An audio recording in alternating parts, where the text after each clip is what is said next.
la bienvenida al señor Carlos Padilla. Carlos, bienvenido acá al Centro Espiritual de Amor. Nos complace mucho tenerlo esta noche y esperamos que siga acompañándonos los miércoles y los sábados. Bueno, mi nombre es Astrid, como decían ahorita. Les agradezco mucho pues estar acá en esta noche para que juntos reflexionemos, compartamos y lógicamente lo importante de estos estudios que en esta noche pues es del libro El Evangelio según el Espiritismo, que es uno de los libros que nos permite conocer la doctrina a través de nuestro hermano Allan Kardec, que nos recuerda la importancia de ese comportamiento moral, de esas pautas que Jesús hace más de 2000 años nos regaló, y pues que a veces es necesario estar estudiándolas y reflexionándolas todo el tiempo. Como decían ahorita, hoy me corresponde el trabajo con el capítulo número 24, ¿cierto? Y nos habla de varios temas importantes. Uno de ellos, bueno, nos dice una alegoría que nos dice: no pongáis la lámpara debajo del celemín, que yo sé que la hemos escuchado muchas veces esa expresión, y hoy vamos a analizarla y a reflexionar en torno a qué hace referencia o qué nos quiso decir Jesús con esa expresión. Vamos a analizar y a reflexionar también por qué Jesús nos hablaba a través de parábolas. Vamos a analizar por qué no nos decía las cosas así directamente, sino que nos contaba como esas historias, esas parábolas, y cuál era el sentido, cuál era el objetivo. Y también vamos a hablar acerca de no vayáis en busca de los gentiles, a ver a qué hace referencia. Vamos a empezar con esas dos temáticas, la lámpara debajo del celemín y por qué Jesús nos habla en parábolas. Si miramos la imagen que está allá de la lámpara, ¿cierto? Vemos que antiguamente, en esa época, pues la forma de iluminar, de buscar esa luz, era a través de ese tipo de lámparas que estaban hechas con aceite, ¿verdad? Y tenían como esa cosita, que no me acuerdo cómo se llama. La base, sí, la base que era con aceite permitía que efectivamente se pudiera dar esa luz. Cuando se habla de esa lámpara debajo del celemín, yo analizaba y buscaba, porque no muchas veces se le hacen normales las palabras comunes, y buscaba qué significaba celemín, ¿cierto?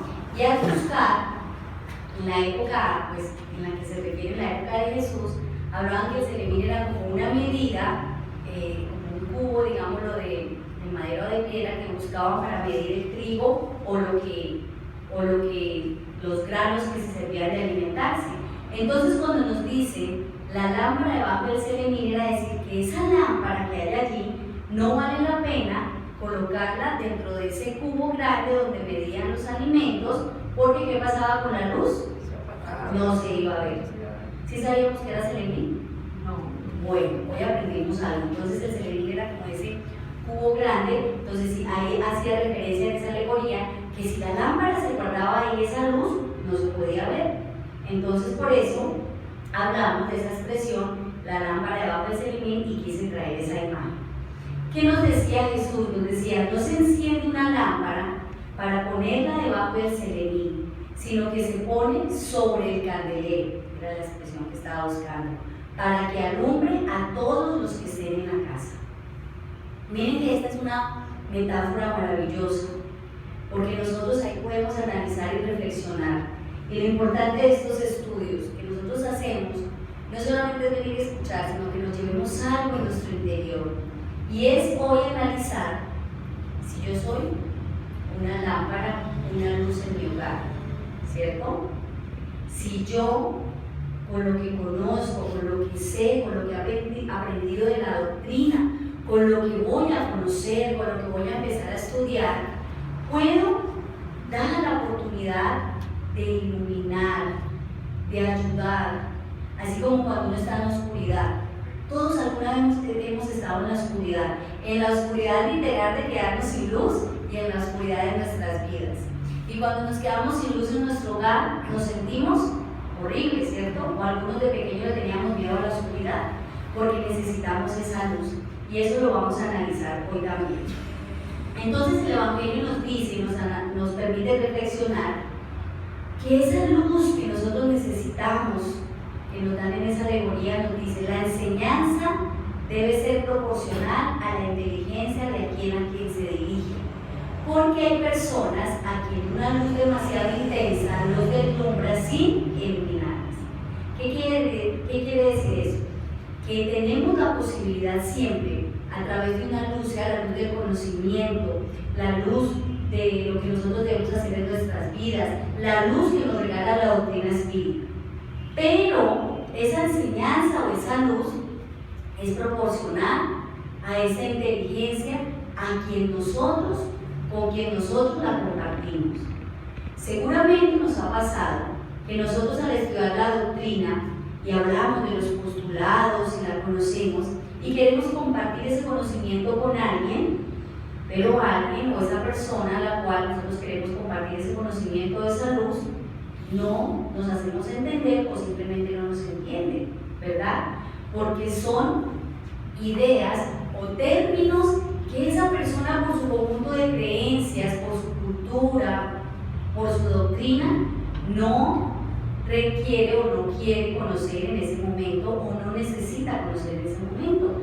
Nada más nos pasa con personas en nuestra familia, en nuestro trabajo, a los cuales nosotros quisiéramos compartir tantas cosas de la doctrina que nos sirve de consuelo, pero para las personas no es el momento. ¿Por qué? Porque cuando estamos en la oscuridad y de pronto tenemos una luz así que nos enseguece, ¿qué pasa? ¿Podemos o no podemos ver? No, nos lastima nuestros ojos, ¿verdad? Asimismo, hace referencia a esa luz del conocimiento. Cuando nosotros empezamos a conocer la doctrina, a mí me pasó que cuando yo empecé a conocer y a leer, había cosas que me sorprendían y me parecían a veces increíbles. Me parecía increíble la pluralidad de existencias, la reencarnación, que yo en otra existencia pude haber sido una buena o mala persona. Pero a medida que uno va estudiando y va leyendo, se va dando cuenta que esos términos, esos conocimientos, esas ideas se van haciendo muy, digámoslo, hacen parte ya de nuestra vida, de la forma como nosotros vivimos y nos identificamos. Aquí en esta imagen vemos una semilla que ha germinado, ¿verdad? Alguna vez hicimos este experimento en el colegio, hemos visto muchas imágenes. Asimismo, el Evangelio nos habla que cuando se dan esas ideas, esa luz, ese conocimiento, las generaciones tienen su infancia, su juventud y su edad madura. Cada cosa debe venir a su tiempo, pues la semilla que se arroja al suelo fuera de estación no germina. Es decir, nosotros los que estamos aquí, cuando hemos compartido, cuando hemos leído un libro de la doctrina, cuando hemos escuchado una conferencia de la luz del espiritismo, hay cositas, ideas que van calando en nuestro interior, ¿cierto? Y hay ideas tan profundas o ideas o textos que nos dejan tan marcados que inmediatamente hacemos un cambio en nuestra vida por situaciones de dolor, por situaciones de sufrimiento. Pero hay otros que también nos ha pasado que seguimos escuchando lo mismo y hacemos lo contrario, ¿verdad? ¿Por qué creen que pasa eso? Porque no era el momento para que germinara. Porque no estamos preparados. ¿Y por qué no estamos preparados? No hay madurez, porque no es el momento. No es el momento, así como lo dicen acá en este texto que nos regala el Evangelio. No es el momento en el cual debemos enfrentarnos a esa idea o cambiar de todo ese hábito. ¿Pero qué quiere decir eso? No es que nos quedemos ahí en esa zona de confort, ¿no? Es mantenernos en la lucha constante, en el querer, en intentar de pronto luchar contra esa tendencia o generar ese hábito. Todos nosotros tenemos defectos, vicios, tendencias, todos, porque no estaríamos aquí. Y esas son tendencias que solo nosotros conocemos. Por eso es tan importante el autoconocimiento, el autoevaluarnos todas las noches. Y a medida que vamos conociendo esas tendencias, vamos buscando formas de vencerlas. Estamos en ese momento de conciencia donde dicen, oiga, sí, así usted se está equivocando en que es rencorosa, en que le cuesta perdonar, en que a veces es orgullosa. Vamos a mirar de qué manera se busca luchar contra esa tendencia y por eso es necesario empezar a estudiar, a conocer, a encontrar a mí mismo, pero no solito, sino con la ayuda pues, de la doctrina. Entonces, cuando nos dicen cada cosa debe venir a su tiempo, pues la semilla que se arroja al suelo fuera de su estación no germina, es que nosotros a veces nos desesperamos con nosotros mismos o con las otras personas porque queremos que los cambios sean inmediatos. Con nuestros hijos, con nuestro esposo, con nuestra pareja, con nuestra hermana, queremos que porque le hablamos de la doctrina o porque los invitamos acá al centro espírita, los cambios sean inmediatos. Y sabemos que es un proceso, así como lo vemos en la planta. Nosotros, y es la segunda reflexión que quiero que nos llevemos, cumplimos con esparcir la semilla. ¿Cómo la esparcimos? Con nuestras actitudes, con nuestras palabras, con nuestros pensamientos. Esa es una forma de esparcir la semilla y con el tiempo la persona, nuestro familiar, ese ser querido, nuestro compañero de trabajo, va a ver si puede germinar o no. Eso no depende de nosotros, nosotros debemos tener un deber que es esparcir. Y nos dice la doctrina, llegados a cierto grado de desarrollo, los hombres buscan por sus propios medios la luz intensa, pues la oscuridad les molesta. ¿Qué quiere decir eso?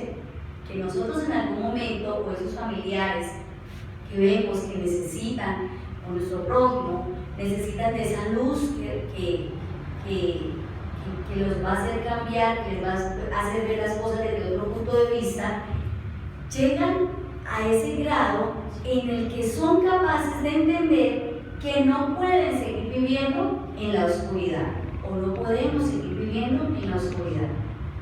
Todos los que estamos aquí hemos pasado por situaciones muy dolorosas en nuestra vida, unas más que otras, y a veces esas situaciones dolorosas hacen referencia a esa oscuridad intensa, a esa situación de depresión, a esa pérdida de ese ser querido que tanto amaba y que extraño mucho, y me hacen entender que necesito algo más, que necesito una luz que me oriente, que necesito algo que me diga por qué me sucede eso.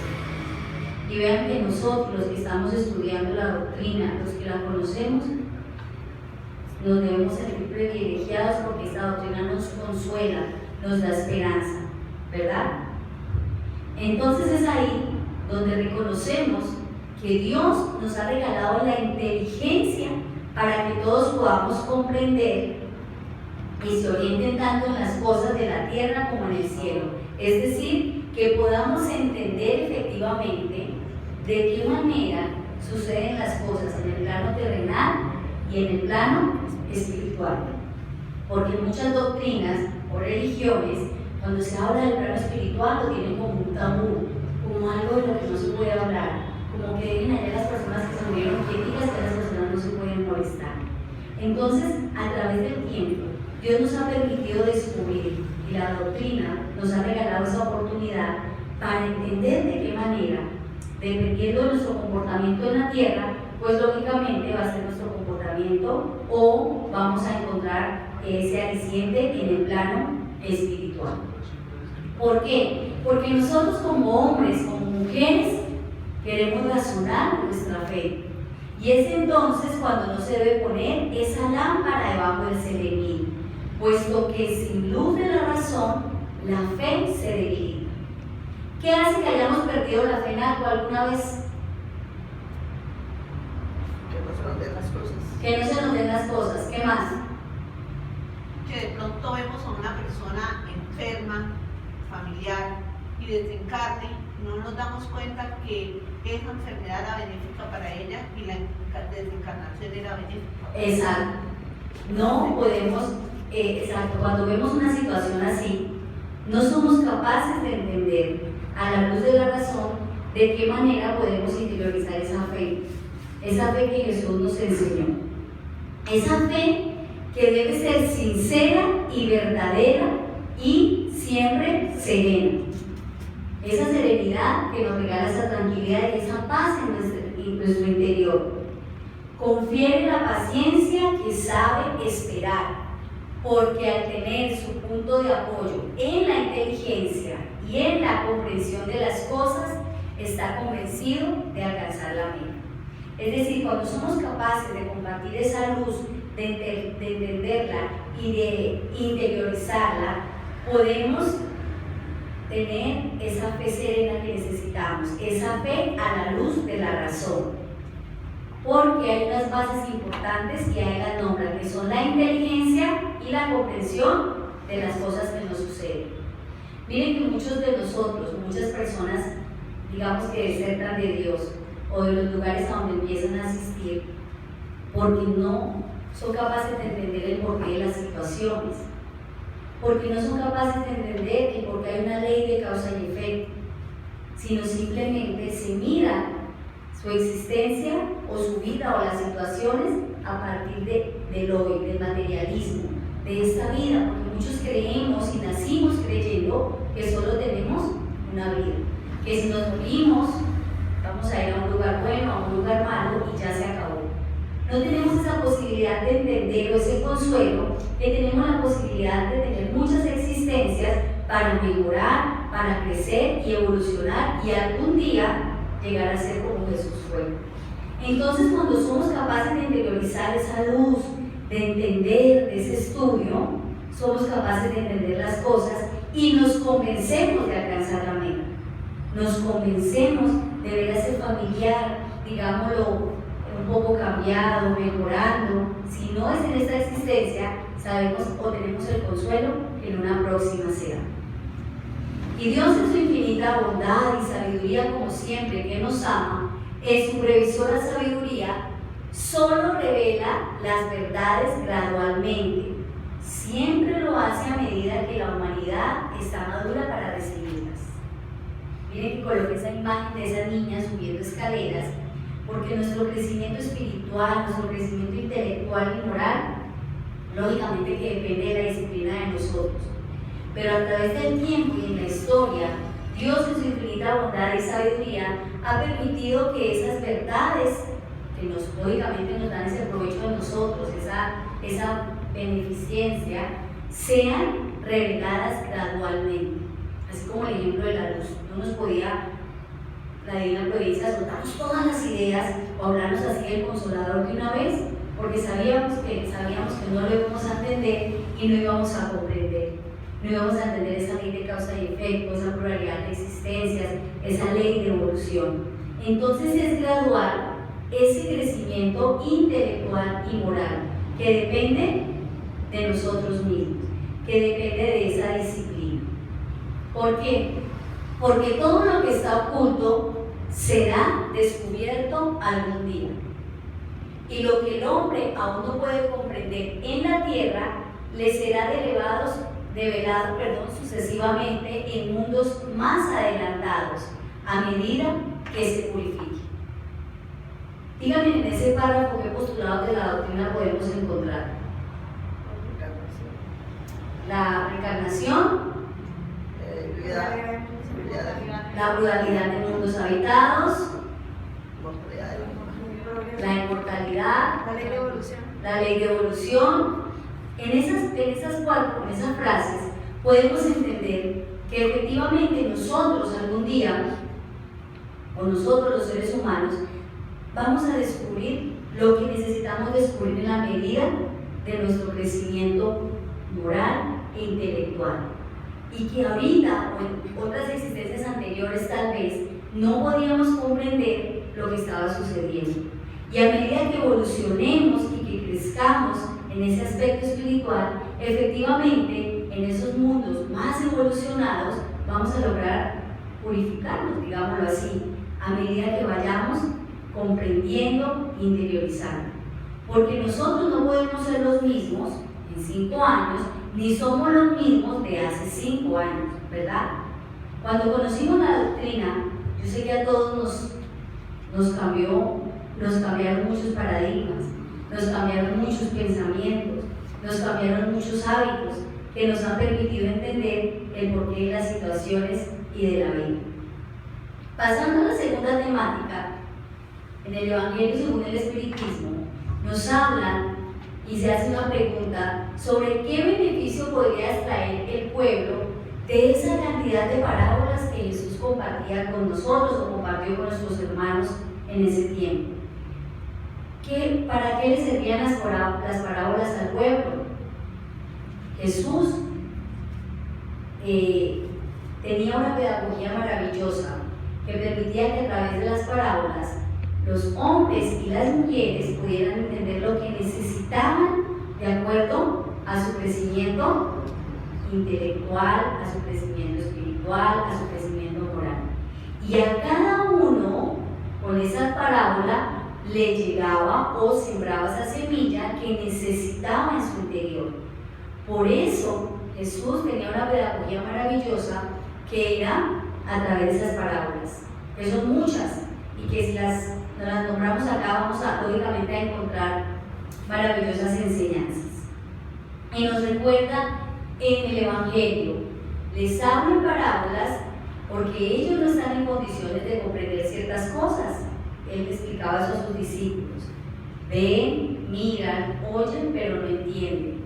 De modo que sería inútil decirles todo en este momento.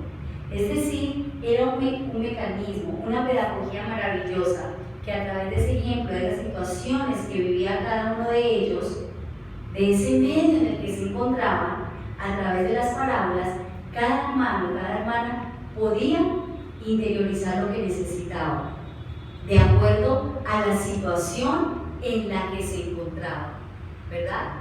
Porque podemos recordar perfectamente la parábola del hijo pródigo, cuando nos da ese ejemplo maravilloso del perdón, y él la cuenta, y efectivamente pues cada persona tomaba en ese momento lo que necesitaba de acuerdo a la situación que estaba viviendo. Pero sobre todo, que a veces no reconocemos y entendemos, Jesús al explicarnos por parábolas, al hablarnos, y que hoy nosotros en día las leemos y a veces nos cuesta encontrar el trasfondo de cada una de ellas, hizo a través de esa pedagogía esa caridad hacia nosotros como un prójimo, al igual que de esa humildad, las condiciones precisas para la salvación. Y todo lo que digo respecto a eso ha quedado perfectamente claro, explícito y sin ambigüedades. Miren esas palabras que resalté en color amarillo, porque nos hablan de unas virtudes maravillosas que siempre Jesús quiso, o lógicamente a través del tiempo, que nosotros pudiésemos cultivar en nuestro prójimo. Esa caridad en el momento en que Jesús entendía que todos no teníamos ese nivel evolutivo. Esa humildad al querer entregar a los demás, a través de sus palabras, una enseñanza que permitían y fortalecían ese proceso en la salvación. Así debía ser, pues se trataba de la regla de conducta, regla que todos debían comprender para estar en condiciones de llevarla a la práctica. Y aquí señalé con rojo: esto es lo que debes hacer para conquistar el reino de los cielos. Es decir, en cada parábola, las enseñanzas que nos dejaban permitían que cada uno de los hermanos en ese momento pudiera entender o tomar una reflexión para trabajar ese comportamiento o esa conducta. Y les hacía entender qué era lo que debían hacer cada día para poder llegar a conquistar el reino de los cielos. Jesús conservó sin definir muchos puntos cuya comprensión plena estaba reservada para tiempos ulteriores. ¿Qué quiere decir esa partecita? Que efectivamente no podía revelar todos los conceptos, toda la verdad, sino que debía reservar ciertos conceptos, aprendizajes para tiempos que se venían más adelante, de acuerdo a cómo estuvieran las personas preparadas. Así, un ejemplo de eso podemos pensar que Jesús siempre se basó en hablarnos de la vida futura, pero que hoy entendemos que esa vida futura es la inmortalidad del espíritu. Entonces, él no utilizó la inmortalidad del espíritu, sino de la vida futura, y la hablaba a través de las parábolas. Pero ahí entendemos ahora, hoy, que es la inmortalidad ¿verdad? Exacto. ¿Y por qué las podemos analizar desde ese punto de vista? Porque ya tenemos el conocimiento de hacer a qué hace referencia esa inmortalidad del alma, ¿verdad? Entonces nos dicen, son esos puntos los que generaron las más diversas interpretaciones hasta que la ciencia, por un lado, como dice doña Leito, y el espiritismo, por el otro, revelaron nuevas leyes de la naturaleza que facilitaron la comprensión de su verdadero sentido. Y sumado a un ejemplo que nos contaba ahorita doña Leito, miramos cuando hablamos de los milagros de Jesús, ¿verdad? Sabemos que nosotros, desde la doctrina espírita, podemos entender a qué hace esa palabra, a qué hace referencia esa palabra de milagros, y por qué en ese entonces o en esa época, o aún algunas religiones, lo llaman milagros, y de qué manera nosotros desde la parte científica, la doctrina espírita, desde la parte científica, desde la parte filosófica y moral, lograr explicación a esas situaciones que se presentaban o se presentaron en esa época, ¿verdad? Porque nos hablan de esas nuevas leyes de la naturaleza que en ese momento no era conveniente que se pudieran estudiar o dar a conocer, pues no había esa suficiente comprensión en el verdadero sentido.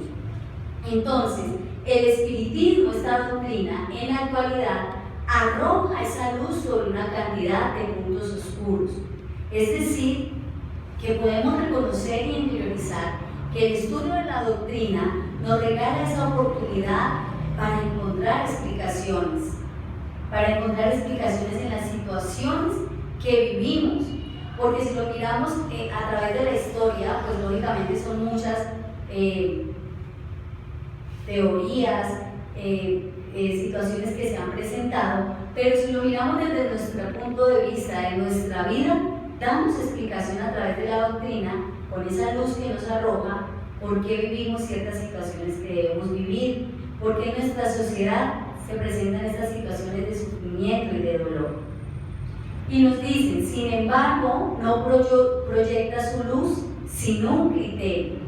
En sus instrucciones, los espíritus actúan con una prudencia admirable. Y lo podemos reconocer y entender en el libro de los espíritus, ¿verdad? Que es otro estudio que se hace cada miércoles. Hoy estamos con el Evangelio, el otro miércoles es el estudio del libro de los espíritus, donde nuestro hermano Allan Kardec, a través de las preguntas, lograba cuestionar a nuestros hermanos del plano espiritual acerca de las diversas dudas que tenían los diferentes temas, y cada uno de nuestros hermanos contestaba con una prudencia admirable a través de sus respuestas, del vocabulario preciso, sin caer en confusiones o malos entendidos. En la tercera parte del Evangelio que nosotros queremos compartir y estudiar, Jesús también hablaba de no vayáis en busca de los gentiles. Y esa partecita que vemos acá, donde dice, no vayáis en busca de los gentiles, ni entréis en las ciudades de los samaritanos, id más bien en busca de las ovejas perdidas de la casa de Israel, y en los lugares a donde fuereis, predicad diciendo que el reino de los cielos se aproxima. Si leemos este párrafo, así, literal, nosotros diríamos, ¿por qué Jesús no quiere que vayan los apóstoles a la ciudad de los samaritanos? ¿Será que va en contra de la caridad? Sí o no, si lo leemos así literal. Pero si lo analizamos y lo estudiamos lógicamente en esa parte histórica, cuando hacemos un análisis donde dice, id más bien en busca de las ovejas perdidas de la casa de Israel, nos habla efectivamente de ese pueblo grande de Israel que ya tenía unas bases asentadas, digámoslo así, relacionadas con los profetas que habían ido a compartir con ellos ciertas ideas. Mientras que en otros pueblos lejanos, digámoslos así como lo llaman ahí los gentiles, aledaños, pues todavía se desconocía y era más difícil para los apóstoles poder ir a compartir esas ideas en las cuales ya había un antecedente con nuestros hermanos en el pueblo de Israel. Y nos dice, en los lugares donde fueres, predicar diciendo que el reino de los cielos se aproxima. Es decir, mostrarles, como decía doña Leito, que venía esa gran oportunidad del cambio para encontrar esa luz y ese consuelo que necesitaba ese pueblo. Y ahí nos habla más adelante de que buscan esas ovejas perdidas, como coloquialmente lo llamaban, esas ovejas que pronto estaban inmersas en el paganismo, en el materialismo, y la invitación era a buscar esa oportunidad de reencontrarse con ellos, teniendo presentes esas ideas que ya tenían en su interior. Cuando nosotros miramos ese párrafo, esa palabra, a la actualidad, en el Evangelio nos habla que puede aplicarse a los adeptos y también a los propagadores del espiritismo. Y nos dice: los incrédulos sistemáticos, los burlones obstinados, los adversarios interesados son en relación con los espíritas lo mismo que eran los gentiles en relación con los apóstoles. Ahí vemos una analogía. Miren que nos hablan de los incrédulos sistemáticos, aquellos que efectivamente les cuesta reconocer, entender que hay algo más allá de la carne, de la materialidad. Y todos pasamos por ese momento cuando empezamos a conocer la doctrina y a estudiarla. De pronto, ¿no? Los burlones obstinados, porque a veces en la doctrina espírita, o los que estudiamos la doctrina, los que somos espíritas y estamos en ese proceso, hemos sido víctimas de burlas, ¿sí o no? En nuestra familia, con las personas que nos rodean, porque dicen que creemos en los fantasmas, en las comunicaciones, bueno. Pero ya vimos que no es el momento para ellos de pronto entender o comprender, aunque no justifica pues la burla, ¿no? Los adversarios interesados, que también son aquellos hermanos de pronto que a veces vienen a conocer la doctrina con el ánimo de buscar la forma de engañar, de perturbar, de molestar.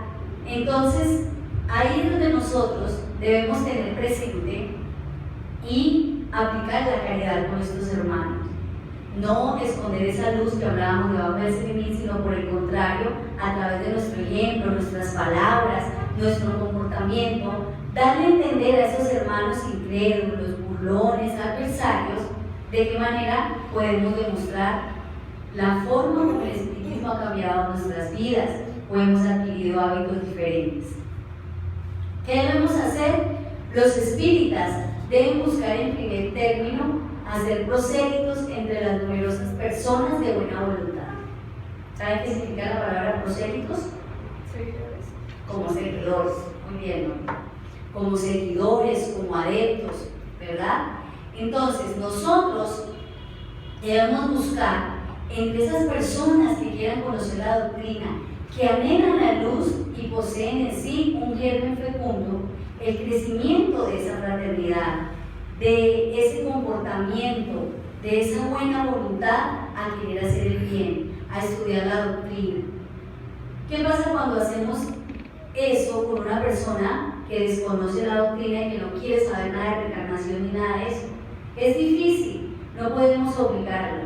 Simplemente ser fraternos y entender, como lo vimos hace un momento, que no es el momento para la persona de, en esta existencia, de pronto de conocer la doctrina, que hay una semillita que va a ir sembrada y más adelante, en otra existencia, puede pasar que la persona conozca la doctrina. O también ha pasado que a través de comunicaciones, muchos hermanos en el momento de desencarnar han estado algunas veces en el centro espírita o conocen a algún familiar que esté en la doctrina, y cuando escuchan y en el momento de desencarnar recuerdan, lógicamente por el de merecimiento, por todo el proceso que han llevado, que efectivamente algo tenían de conocimiento de la doctrina y empiezan a analizar y a reconocer que de pronto no están desencarnados, sino que simplemente su cuerpo material o un desprendimiento, ¿verdad? Porque a veces para los hermanos que desencarnan de una manera, pues en accidentes o situaciones muy difíciles, pues es difícil entender ese proceso. Entonces, es función de nosotros, o el deber de nosotros, buscar esos hermanos y sentir entre nosotros esa fraternidad para seguir creyendo, ¿verdad? Y nos dice, además, algunas ideas que tenemos son como las semillas, no pueden germinar antes de la estación apropiada, como lo vimos antes, ni en un terreno que no ha sido preparado. Por eso Jesús invitaba a los apóstoles a empezar por Israel, por ese lugar donde estaba allí, que habían hermanos que se habían como determinado tomar el mal para poderlos ayudar a recuperar y a regresar. Por eso es mejor esperar el tiempo propicio y cultivar antes las semillas que germinaron, para que las restantes no se atrofien a causa de un cultivo demasiado intenso. ¿Qué podemos reflexionar de ahí? Que nosotros no podemos, para nuestra vida, no podemos a veces ser intensas con las personas en ciertas situaciones cuando queremos que sigan los hábitos que nosotros tenemos o las ideas que nosotros tenemos, porque eso depende del terreno en el que esté preparado. Pero sí podemos compartir nuestro conocimiento, nuestras palabras, nuestro consuelo con ellos en situaciones de dolor. Miren que a las personas que nos rodean siempre a veces pierden un ser querido en momentos fortuitos, y esa es una experiencia muy dolorosa. Y ahorita hablamos con Olita de eso, que a veces es la oportunidad de poder consolar, de hablar intrínsecamente de esa inmortalidad del alma, de ese consuelo que nosotros podemos compartir con esas personas que sufren, porque es un dolor a veces que las personas, lógicamente, por no creer en la reencarnación o no creer en la mortalidad del alma, pues no comprenden y sienten profundo dolor. Es una forma de poder germinar o depositar la semilla cuando hablamos de ese conocimiento con esos hermanos en una situación específica, ¿verdad? En la actualidad reconocemos que las ideas se universalizan y se espiritualizan. La nueva luz no es un privilegio de ninguna nación. Para ella no existen barreras. Tiene su sede en todas las partes y todos los hombres son hermanos. ¿Cuál es la nueva luz? La doctrina, ¿verdad? Y no es un privilegio de ninguna nación ni de ninguna persona. Bueno, nosotros que estamos conociendo la doctrina nos sentimos privilegiados por el consuelo, por la esperanza que nos regala, por el conocimiento. Pero debemos entender que no hay barreras que impidan que efectivamente nosotros podemos llegar a lograr esa fraternidad que necesita nuestro planeta, que está en ese proceso de cambio, porque finalmente las ideas, los postulados se pueden llegar a universalizar, y esa es la idea que nos regala la doctrina, el poder entender a través de la fraternidad de qué manera nosotros podemos analizar y comprender desde los postulados todo lo que sucede en nuestras vidas y en el mundo. Hablábamos de la parábola del buen samaritano, ¿verdad?